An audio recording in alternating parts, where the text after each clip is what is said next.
The day money stopped being real didn't come with alarms or warnings. It arrived quietly, buried beneath the convenience of digital life.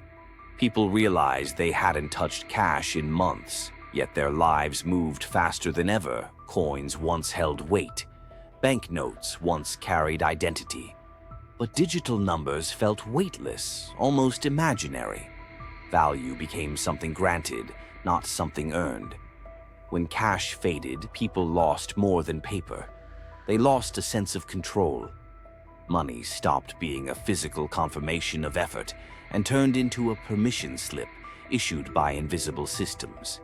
And so, without protest or ceremony, society entered a world where value floated freely, no longer tied to anything human. When algorithms replaced human bankers, the transition was so smooth that few noticed.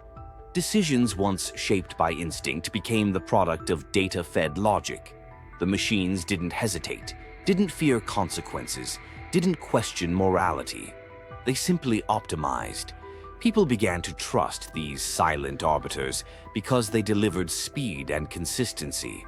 But with each automated approval or rejection, a piece of human agency slipped away. The financial world shifted from negotiation to calculation.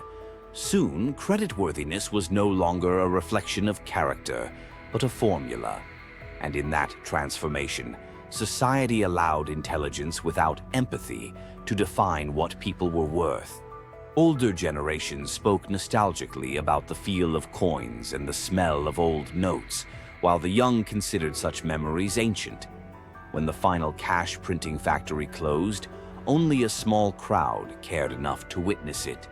Digital money had already conquered daily life, yet something irreplaceable disappeared with cash: the sensory connection between work and reward. Holding physical money once made effort tangible. Digital currency was frictionless, almost detached from reality. People no longer understood what they spent. They only saw numbers shift.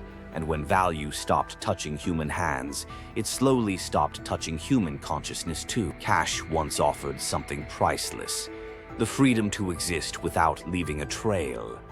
When it vanished, privacy vanished with it. Every purchase turned into a data stream feeding unseen servers.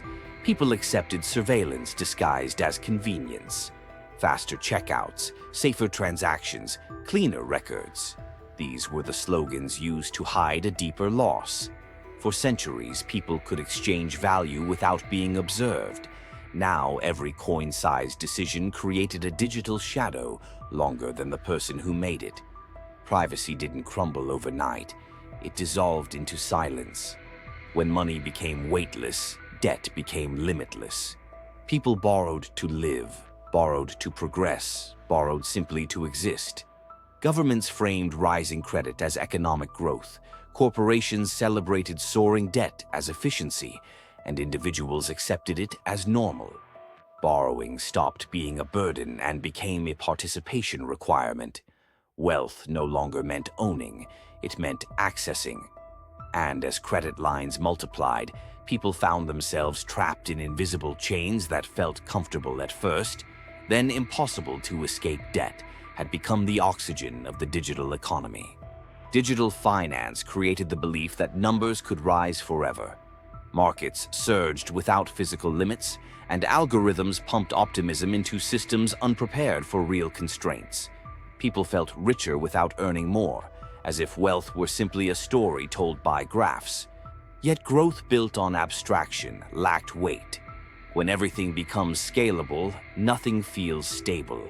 The illusion of endless expansion made society forget that wealth is rooted in reality, not just representation. And once expectations inflated past reason, the real economy struggled to keep up with the digital dream. As physical money vanished, financial power consolidated in a few digital gatekeepers. People didn't vote for them, didn't see them, didn't know their names, yet they controlled access to value.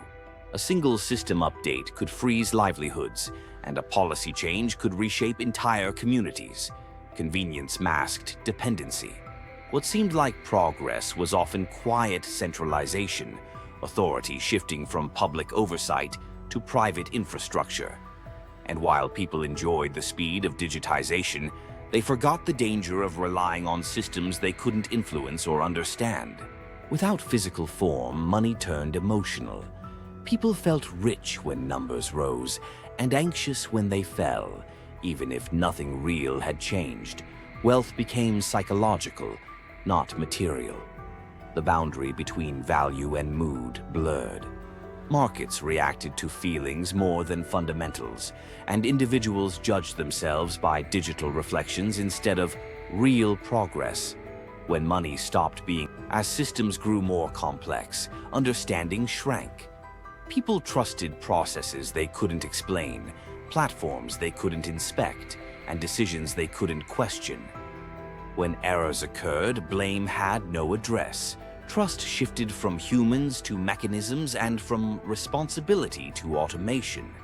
But machines could fail without warning, and when they did, entire lives paused.